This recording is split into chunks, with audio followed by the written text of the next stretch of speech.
উঠে তাড়াতাড়ি স্নান করে নে, আমার হলুদ বাটা হয়ে গেছে। দূর, ভাল লাগে না। এই দিদি, দিদি, মাকে বলে দেব তুই কালকে লুকিয়ে লুকিয়ে কুলপে খেয়েছিস? চুপ কর, তোকে কালকে লজেন্স দিয়েছিলাম না, আজকেও দেব। ঠিক আছে, বলবো না। কিরে, বসে বসে জলের ঢেউ গুনবি নাকি স্নানটাও করবি? দিদির তো হয়ে গেল। ও মা, স্নান না করে অঞ্জলি দিতে গেলে কি ঠাকুর বুঝতে পেরে যায়? যায় তো, আর ঠাকুর পাপও দেয়।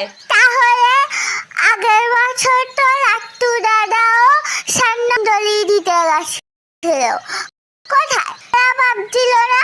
হ্যাঁ ঠিক আছে, তাহলে লাট্টু দাদাকে যেমন আগের বছর গোল্লা পাড়িয়ে দিয়েছিল, তোকেও এবছর গোল্লাই পাড়িয়ে দেবে। থাকবি একই ক্লাসে পড়ে, তখন ভালো হবে তো। না, তাহলে স্নান করে নেওয়াটাই ভালো। ওমা, ওই হিল জুতোটা পরে প্যান্ডেলে যাই না? আচ্ছা যাস, তবে দেখিস ছিঁড়ে যাতে না যায়।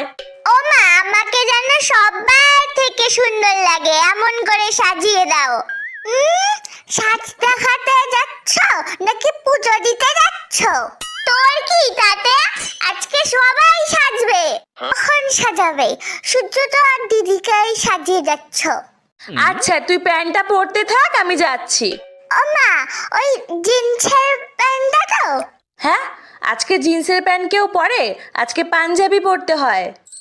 ওম সরস্বতী মহাভাগে, ওম সরস্বতী মহাভাগে, বিদ্যে কমললোচনে, বিদ্যে কমললোচনে, বিশ্বরূপে বিশালাক্ষী, বিশ্বরূপে বিশালাক্ষী, বিদ্যাং দেহি নমস্তুতে।